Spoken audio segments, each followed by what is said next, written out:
Okay students, तो आज हम अपना करेंगे मॉलिक्यूलर बेसिस ऑफ इनहेरिटेंस। उसमें जो एनसीईआरटी के टेक्स्ट क्वेश्चंस हैं जो कि इंपॉर्टेंट भी हैं और आपको आने भी चाहिए। तो यहाँ पे हम एनसीईआरटी चैप्टर नंबर है आपका molecular basis of inheritance, 6 chapter में है ये questions.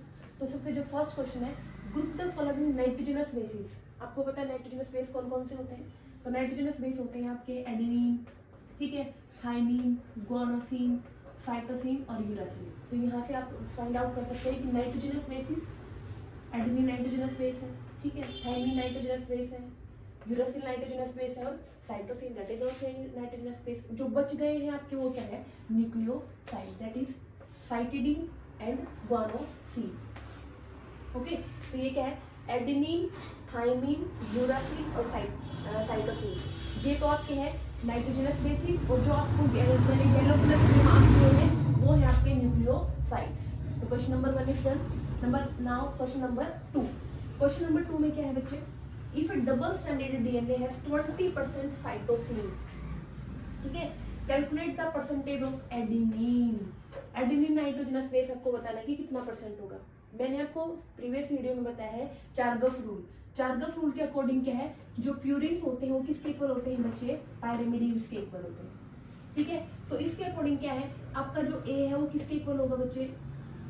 A is equal to T, और जो आपका सी है वो किसके इक्वल होगा? जी के equal. Adenine is equal to thymine और साइटोसिन जो है वो इक्वल होगा गुआनोसिन के, ठीक है। तो आपका साइटोसिन उन्होंने बताया था 20%, तो इसी तरीके से 20% ही है तो 20% ही आपका क्या होगा? गुआनोसिन। तो ये टोटल कितना हो गया बच्चे? 40%। जो रिमेनिंग बच गया 60% वो क्या होगा आपका? ये दोनों मिला के 60%। अगर इनको अलोन में करूं हाफ हाफ 60% का ये हो जाएगा, तो 30% आपका एडेनिन और 30% आपका क्या रहेगा बच्चे? थाइमिन, ठीक है। पूछा क्या है? एडेनिन, तो एडेनिन क्या होगा इसमें? 30%। इसी तरीके के बहुत सारे क्वेश्चंस आपसे अलग स्टेटमेंट देके पूछ सकते हैं। इन्होंने कुछ भी आपसे पूछ सकता है कि आपको जी दे दिया, सी दे दिया है, ए पूछा है, यहाँ पे आपको टी दे सकता है, आपसे जी पूछ सकता है। तो कुछ भी स्टेटमेंट आपको ये चेंज करके दे सकता है, और ये इंपॉर्टेंट क्वेश्चन है आपके एग्जाम के लिए। 2 मार्क्स में 1 मार्क्स में जरूर फ्रेम हो सकता है, तो इसको आप ध्यान से करना। पहले चार्गफ रूल आपको स्टडी करना है कि purine is equal to pyrimidine, okay, A is equal to T और C is equal to G. उस फॉर्मूला से आप कोई भी न्यूमेरिकल यहाँ से सोल्व आउट कर सकते हैं। Question number 3 is the one strand, एक स्ट्रैंड की दे रखी है बच्चे, इन्होंने स्टेटमेंट दे रखी है एक स्ट्रैंड, और इन्होंने ये ही पूछा है कि 5 प्राइम टू 3 प्राइम इसका कॉम्प्लीमेंट्री बताना है। ध्यान देना बच्चे आप लोगों को, ये 5 प्राइम ही है, ठीक है। और इन्होंने पूछा भी क्या है? 5 प्राइम टू 3 प्राइम। तो पहले हम इसको 3 प्राइम में कन्वर्ट करेंगे। 3 प्राइम में कन्वर्ट करने के लिए क्या हो जाएगा? ए के साथ क्या होगा बच्चे? ये हमेशा आपको पता है टी, ए सी जी, यहाँ पे आएगा आपका T, A C G T, A C G T, A C G T, A C G T, A C G T, A C G T, A C and G, ठीक है। तो ये आपकी क्या होगी? 5 prime to 3 prime, sorry 3 prime to 5 prime. और इसने पूछा क्या है? आपको बताना है कॉम्प्लीमेंट्री, किसके कॉम्प्लीमेंट्री? 5 prime to 3। तो वहां से आप इसको रिवर्स करके लिख दो, दैट इज योर आंसर। यहाँ से आपको यहाँ से स्टडी करना है, that is G C A T G C A T G C A T G C A T G C A T G C A T G C A T G C A T. तो ये हो जाएगी आपकी 3 prime to 5 prime. तो ये आपका answer है। ये जो मैंने लिखा दिस इज योर आंसर। ध्यान रखना बच्चे, इसमें इन्होंने एक स्ट्रैंड दिया है आपको 5 प्राइम टू 3 प्राइम, और पूछा भी क्या है?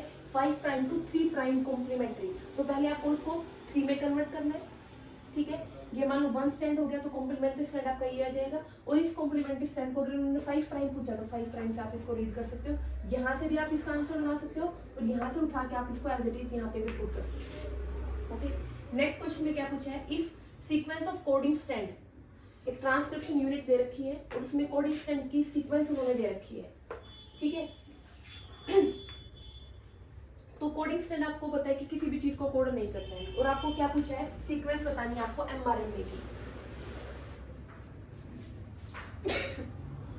तो एमआरएनए की जो सीक्वेंस है बच्चे, वो बिल्कुल एज इट इज रहेगी जो कोडिंग स्ट्रैंड की सीक्वेंस होती है। कोडिंग स्ट्रैंड आपको पता है कुछ भी कोड नहीं करता है, तो जो सीक्वेंस है एमआरएनए की एज इट इज रहेगी, बस वहां पे क्या हो जाएगा, that is uracil replace thymine. जहां जहां पे थायमीन है वहां पे आपका यूरासिल आ जाएगा। ओके, तो ये बिल्कुल सेम रहेगा। मैं आपको लिख देती हूँ।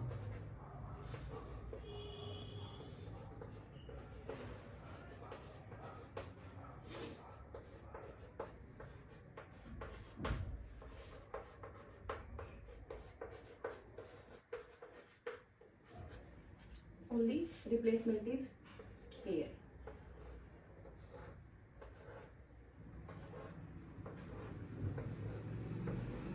This is your mRNA transcript 3' to 5'। Clear? तो बिल्कुल सेम सीक्वेंस रहेगी जो कोडिंग स्ट्रैंड की है सीक्वेंस, वो एमआरएनए की, बस एमआरएनए की जो सीक्वेंस बनेगी उसमें चेंज क्या रहेगा, जो यूरासिल हो किसको रिप्लेस कर देगा, थायमीन को। Next question, which property of DNA double helix, ठीक है, led Watson and Crick to hypothesize semi conservative mode of application. सभी को पता है कि जो semi conservative mode of application है डीएनए का, वो किसकी वजह से है, क्योंकि यहाँ पे जो दोनों पेयर होते हैं, दो जो स्ट्रैंड है डीएनए के, जो डबल हेलिक्स मॉडल दिया था उसमें वो क्या है, एक दूसरे के कॉम्प्लीमेंट्री नाइट्रोजनस बेसिस होते हैं। ठीक है, जैसे कि मैं आपके पास ये बना के दिखाती हूँ आपको, ये आपके पास एक स्ट्रैंड है डीएनए का, ठीक है, तो इसमें सेमी कंजर्वेटेड मोड क्या रहेगा, ये स्ट्रैंड इस तरीके से अनवाइंड हुआ लाइक दैट, ठीक है, ये आपका एक स्ट्रैंड, ये दूसरा, दोनों जो स्ट्रैंड है वो कॉम्प्लीमेंट्री यानी कि पेरेंटल स्ट्रैंड की तरह वर्क करेंगे, और जो नया स्ट्रैंड बनेगा वो इस तरीके से बनेगा, यू कैन सी। ठीक है, तो आपको दिख रहा है कि जो पेरेंटल स्ट्रैंड है वो दोनों ही डॉटर में क्या है, कंजर्व है, that is known as semi conservative mode of replication. जो नाइट्रोजनस बेसिस है वो एक दूसरे के क्या होते हैं, कॉम्प्लीमेंट्री होते हैं, कॉम्प्लीमेंट्री है प्लस वो क्या है, एंटी पैरेलल होते हैं। यही क्या शो करता है यहाँ पे, semi conservative mode of replication, ये जो प्रॉपर्टी है कि वो कॉम्प्लीमेंट्री है, एंटी पैरेलल है। एक 5 प्राइम है तो एक आपका 3 प्राइम है, 3 प्राइम है तो ये आपका 5 प्राइम है। Okay, next question, depending upon the chemical nature of the template, DNA है या आरएनए है, ठीक है, nature of nucleic acid synthesise from it, कि कौन सा न्यूक्लिक एसिड इससे सिंथेसाइज होगा, तो आपको बताना है न्यूक्लिक एसिड पॉलीमरेजेस। आप सभी को पता है न्यूक्लिक एसिड पॉलीमरेजेस क्या क्या होते हैं, एक तो होता है डीएनए डिपेंडेंट, डीएनए पॉलीमरेज, ठीक है, और दूसरा होता है डीएनए डिपेंडेंट आरएनए पॉलीमरेज। ठीक है बच्चे, जो डीएनए डिपेंडेंट डीएनए पॉलीमरेज है वो किसको सिंथेसाइज करेगा, डीएनए टेम्पलेट यूज करके, और डीएनए की सिंथेसिस करेगा। ठीक है, दूसरा जो डीएनए डिपेंडेंट आरएनए पॉलीमरेज है ना बच्चे, वो डीएनए टेम्पलेट को यूज करेगा और फॉर्मेशन किसकी करेगा बच्चे, आरएनए। ठीक है, तो इस तरीके से मैंने 6 क्वेश्चंस यहाँ पे एक्सप्लेन किए हैं। 6 के 6 क्वेश्चंस में मैंने आपको बताया कि आपको कितना रिटर्न में देना है, इससे एडवांस में आपको कुछ नहीं करना, जितनी स्टेटमेंट आपको दी गई है क्वेश्चन की, अप टू द स्टेटमेंट आपको आंसर करना है। ठीक है, तो ये आपके 6 क्वेश्चन यहाँ पे from your chapter number 6 NCERT के textbook questions. Thank you.